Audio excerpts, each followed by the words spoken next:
and these stereotypes. I mean, it's not really along the lines of indifference, but it is along the lines of utter absurdity that we just allow to pass for legitimate commentary.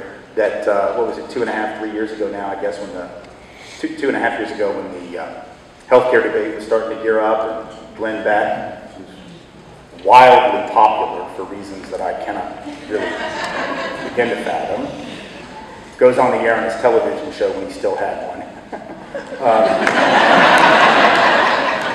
And says that, and I'm a sucker for this kind of thing, man. I'm watching TV that night, and he says, "Friends," and I'm just like, for real?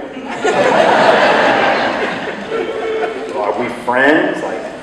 Like John McCain used to say it, everything he said, but I didn't buy it coming from, I knew I wasn't his friend. But Glenn Beck, he just has that look, it's like hypnosis, and he says, "Friends," and I'm, yep. And he goes, "Do you want to know what the healthcare debate is all about?" And I was like, yeah. I was like salivating. It was like Pavlov. It was, right? And I'm like, I want to know. Now, see, I thought I knew. And if there'd been a bookie, I would have placed a bet, and I would have bet on healthcare. That's what I would have said. What you must understand, and what I did not understand at the time, is that believing that the healthcare debate was about healthcare is something that only an idiot would think, and not someone with the superior knowledge of the Glenn Beck, who then, as soon as I mouthed, and I mouthed it in the bedroom, and it's like, he heard me, he goes, "It's not about healthcare," and I was like, "Oh crap." You got like a two-way screen, I'm getting all conspiratorial and crazy. And I'm like, "I'm going to tell you what it's about." I'm like, "Please, you're teasing me and you're scaring me." So he says, "I'm going to tell you what it's about. It's really just about," and he like leans in. Brilliant show, crazy brilliant. Right? And he goes, "It's really just about this administration's effort to obtain reparations for slavery." Yeah, I didn't see that coming. That one surprised me a little bit, actually, because I tried to crawl into his head. I was trying to figure out, and it's a scary place. Don't go there. What he was seeing in his mind's eye that was making him say that, right? Because at first I'm trying to parse this intellectually. Big mistake. Right? You can't figure out what someone who's lost his mind. Or never had what is it Dan Quayle said, never had a mind to lose. Some of y'all are too young to remember that. Look it up.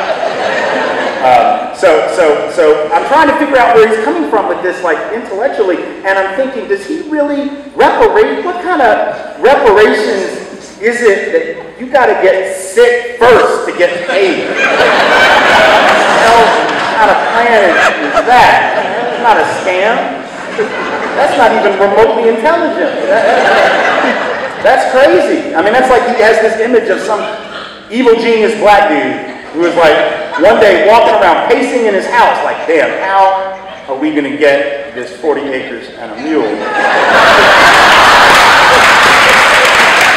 How is this going to happen? And he's thinking about it, and he's thinking about it, and he's torturing himself over this, and all of a sudden, oh my God! I know how we're going to get it. And then, of course, he gets on his phone, and because he wants to let other black people know the plan, and so he calls all of them, because there's an app for that. And actually, white folks, there's not.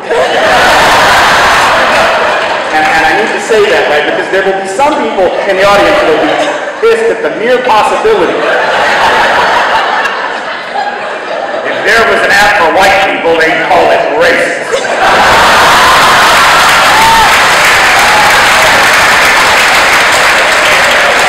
So there's not really an app for black folks. I'm just teasing. It's a joke. But anyway, but the image that I'm assuming in Glenn Beck's head is this black genius is calling up all these black folks. He's like, "Hey, I've got the plan. You want to know how we're going to get paid?" And other black folks are like, "Yeah, but you need to get with it here. I got to get back to work. So what is the plan?" And he's like, "Okay, check this out." He says, "Well, cancer." What? Really? That's the best, but see, here's the thing now, I'm not just telling you this for the cheap laughs, though I much appreciate them. There's a point here, and it's an important one. Then I pulled myself back from trying to figure out intellectually where it was going, because that didn't make any sense. It didn't make any sense intellectually. But when I stopped trying to figure it out on that level, and I went to a different place, I said, well then why would he say it? Because he's not stupid. You don't make that much money and have that much influence if you're stupid. You just be dumb, you know. So he has to, there's a method to this. There's a reason for it. And then I realized that politically, what he did was genius. See, it may not make any sense intellectually to say that healthcare reform is reparations for black people, but politically it's brilliant because think about the subtext of what that is. It's basically just said to millions of listeners, overwhelmingly white, I should point out, they're coming for your money, and when they get it, they're going to give it to those people who you know are undeserving, right? So then all of a sudden you realize he's pushing buttons of resentment that make perfect sense, right? That actually encourage indifference to the actual suffering of, in this case, black folks whose health is far worse on average than white folks, and not just by coincidence, right?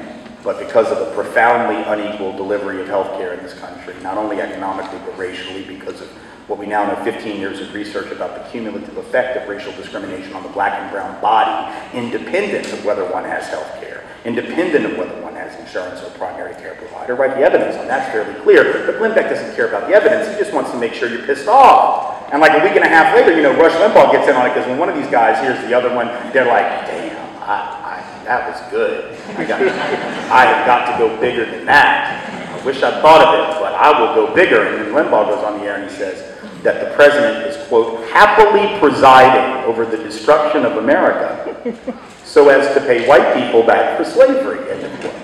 I mean, it's like that's a direct quote.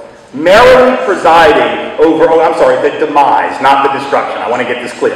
Happily presiding, merrily presiding over the demise of America so he could pay white people back for slavery. Of course, that makes perfect sense. That you would try to wreck an economy, the first and biggest victims of whom are actually going to be black people, right? They're going to be the first ones fired. They're going to be the last ones rehired. They're the ones who are going to suffer the greatest in the economic downturn, but if you can get whitey back, by God, it's all worth it. That sounds about right. If you have no sense at all. Or does it? Because actually, once again, politically, that's really smart. You know, because what Limbaugh's saying is all this pain you're feeling, white people, all this pain you're feeling, all this pain you're feeling, that guy's doing it to you, and he's doing it to get you back for something you're not even to blame for, and to help those people, those undeserving people see it. And that's why Limbaugh, at the time of the election, said the only reason Colin Powell voted for Barack Obama was racial solidarity, right? Which is a way of saying they're all bad, they're all coming to get you, even the ones you thought you could trust. Of course, it's not racial solidarity when white people vote for white people. It's like the OJ trial, right? The first one. I know there have been several, but the first one. And white folks sort of lost our minds when he was acquitted. I'm not saying that I agree with the verdict. And frankly, a lot of black folk didn't necessarily believe this man was innocent. They just thought that the burden of proof hadn't been met. That's an opinion one can have. I watched almost the whole trial. And I can see where someone would come to that conclusion. It's not necessarily the one I would have come to, but it wasn't just irrational. And it certainly wasn't racial bonding, but that was the accusation. Well, this is just racial bonding. Of course, when the almost all-white civil jury found him liable criminally for civilly liable for the same murders, that wasn't racial bonding. That was just good common sense.